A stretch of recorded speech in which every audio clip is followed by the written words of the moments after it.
प्रिय विद्यार्थियों, मैं doctor S N. Rajpurohit, associate professor, political science department, MLB government college Nokha. आज हम बीए पार्ट सेकंड के लिए first question paper selected political system में महाराजा गंगा सिंह विश्वविद्यालय बीकानेर द्वारा निर्धारित पाठ्यक्रमानुसार स्विट्ज़रलैंड के संविधान के बारे में आज हम व्याख्यान देंगे। स्विट्ज़रलैंड के संविधान का प्रथम अध्याय स्विट्ज़रलैंड के संविधान की विशेषताएं। विद्यार्थियों, स्विट्ज़रलैंड आल्प्स पर्वत श्रृंखलाओं के मध्य में स्थित यूरोप का एक छोटा सा देश है। इसका क्षेत्रफल 15,925 वर्ग मील है, जो भारत के एक राज्य के बराबर है। इसके उत्तर से पूर्व में जर्मनी, पश्चिम में फ्रांस और दक्षिण में इटली देश स्थित है। स्विट्ज़रलैंड में समुद्री सीमा नहीं होने के कारण इसे भूमि से घिरा देश भी कहते हैं। प्राकृतिक सौंदर्य वाला यह देश स्वास्थ्य तथा पर्यटकों के लिए एक महत्वपूर्ण पर्यटक स्थल है। इसका 30% भाग वनों से ढका हुआ है। स्विट्ज़रलैंड के संविधान के बारे में ये कहा जाता है कि ये एक अनूठा संविधान है। विश्व के अन्य प्रमुख संविधानों की भांति यह भी शासन काल के मौलिक प्रयोगों में से एक है।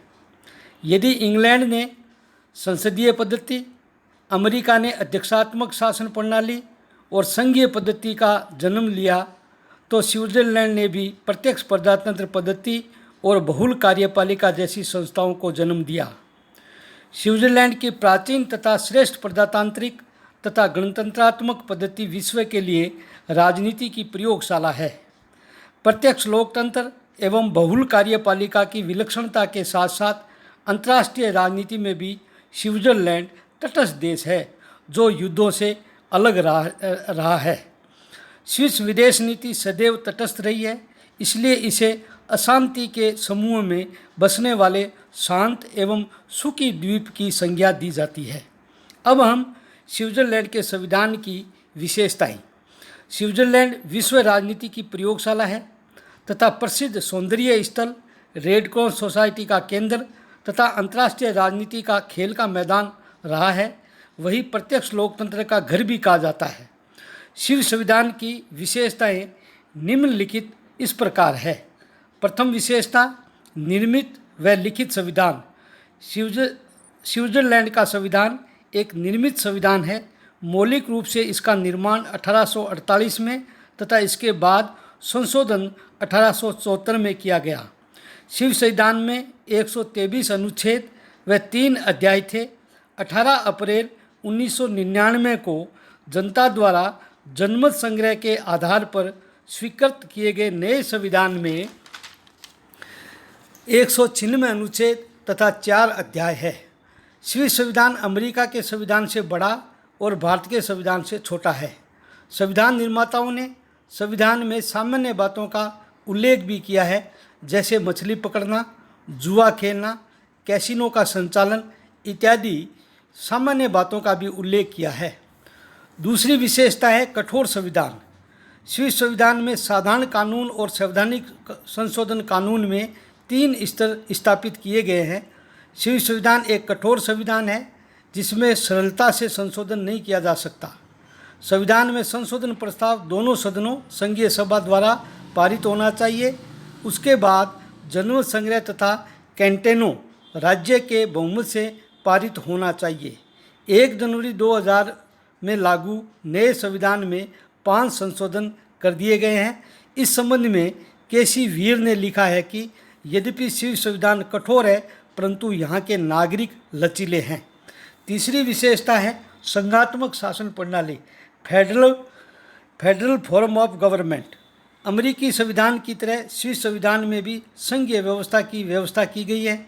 स्विस संघीय व्यवस्था अमेरिकी संघीय व्यवस्था से कठोर है, इसका सबसे महत्वपूर्ण प्रमाण है कि अमेरिका में यदि जनता ने संविधान बनाया है तो स्विट्जरलैंड का संविधान कैंटेनों ने बनाया है। स्विस संविधान में संघीय व्यवस्था के सभी लक्षण विद्यमान हैं, जैसे लिखित एवं कठोर संविधान, संविधान द्वारा संघ एवं कैंटेनों के मध्य शक्ति विभाजन, संघीय न्यायालय, द्विसदनीय व्यवस्थापिका और तिहरी नागरिकता। ये सभी लक्षण संघीय व्यवस्था के लक्षण कहे जाते हैं जो स्विट्जरलैंड में संविधान में मौजूद है। प्राचीन गणतंत्र की व्यवस्था। स्विट्जरलैंड एक गणतंत्रात्मक देश है। स्विस संघ में 1870 से ही गणतंत्र है। रैपेड के शब्दों में स्विट्जरलैंड युगों से गणतंत्र रहा है।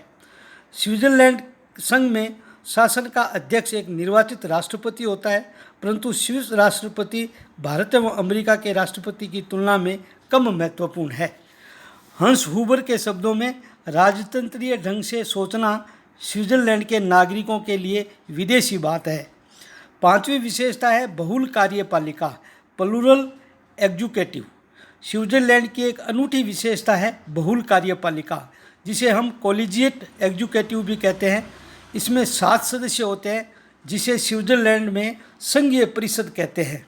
संघीय परिषद के सदस्यों का निर्वाचन संघीय सभा संसद द्वारा किया जाता है। इन सभी सदस्यों की स्थिति समान होती है। इनमें प्रत्येक व्यक्ति बारी बारी से 1 वर्ष के लिए सरकार का प्रधान होता है। इस प्रधान को ही राष्ट्रपति कहा जाता है। राष्ट्रपति की स्थिति औपचारिक प्रधान के रूप में होती है। प्रत्यक्ष प्रजातंत्र।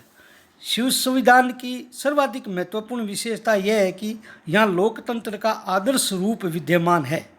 लॉर्ड ब्राइस के अनुसार आधुनिक लोकतंत्र में जो लोकतंत्र है, अध्ययन की दृष्टि से स्विट्जरलैंड का दावा सबसे ऊंचा है।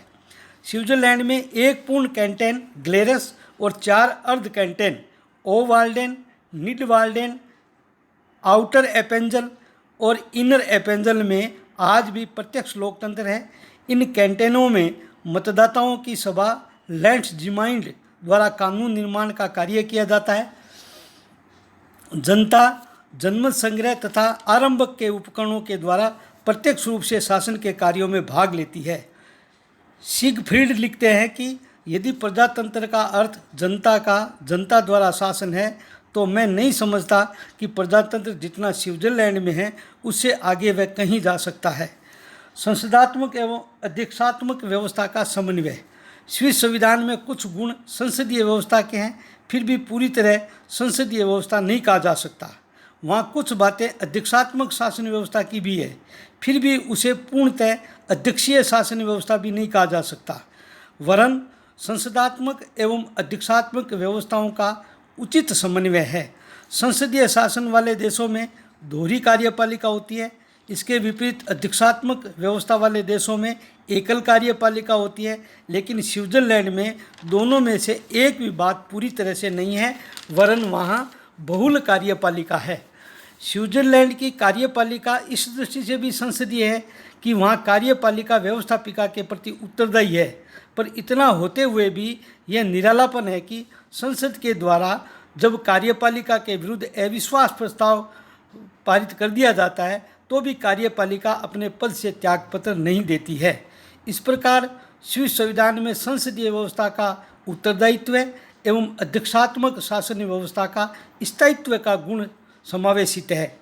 अमेरिका की तरह कार्यपालिका का कार्यकाल 4 वर्ष है, परंतु शक्ति पृथक्करण के सिद्धांत को पूरी तरह से नहीं अपनाया गया है।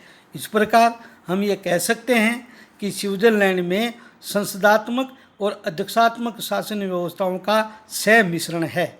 निराली व्यवस्थापिका। स्विस संसद को संघीय सभा कहा जाता है। निम्न सदन प्रतिनिधि सभा और उच्च सदन सीनेट है। संसार में स्विट्जरलैंड ही एक ऐसा देश है जहां संसद के दोनों सदनों की शक्तियां समान है। अमेरिका की प्रतिनिधि सभा सीनेट से कमज़ोर है।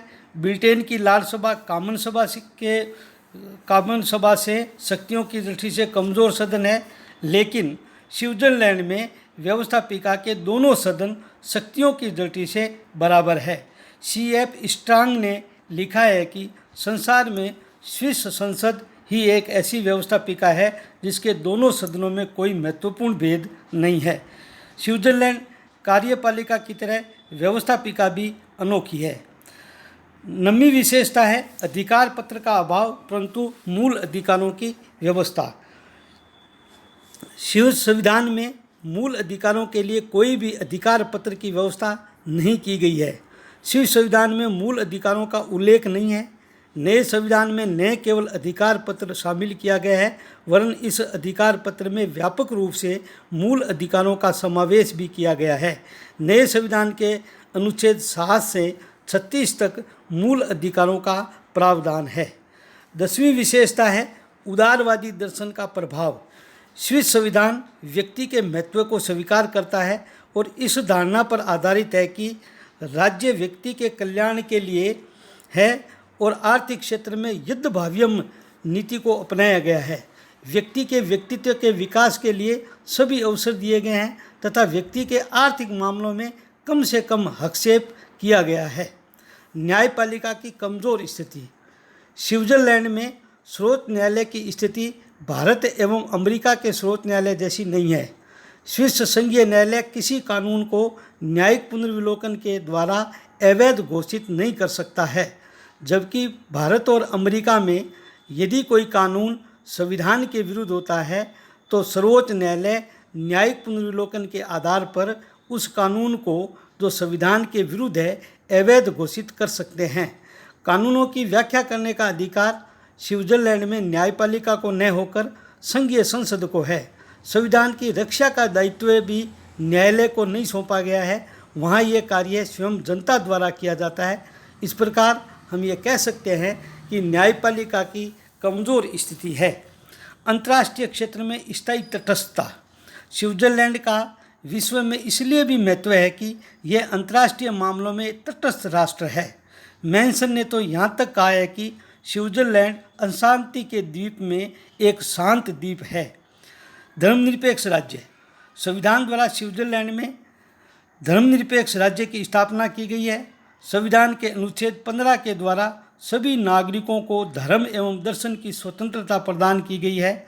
संविधान का अनुच्छेद 15(3) सभी नागरिकों को धार्मिक समुदाय की सदस्यता प्रदान करने, किसी धार्मिक उपदेशों के पालन में दबाव से वर्जित करता है। अंत में निष्कर्ष के तौर पर आग के इन शब्दों पर सहमति हो सकती है कि वर्तमान यूरोप की भूमि पर सबसे पहले स्विट्जरलैंड में संघात्मक शासन प्रणाली का प्रयोग हुआ। आरंभक एवं लोक निर्णय प्रत्यक्ष प्रजातंत्र के उपकरण के साधनों का जन्म भी यहीं पर हुआ। स्विस संविधान में तटस्थता की व्यवस्था है जो किसी भी देश व संविधान में नहीं है। ये हमने आप सभी विद्यार्थियों को सेलेक्टेड पॉलिटिकल सिस्टम में स्विट्जरलैंड के संविधान के बारे में विशेषताओं के बारे में आपको जानकारी दी। यहीं लेसन समाप्त होता है। धन्यवाद।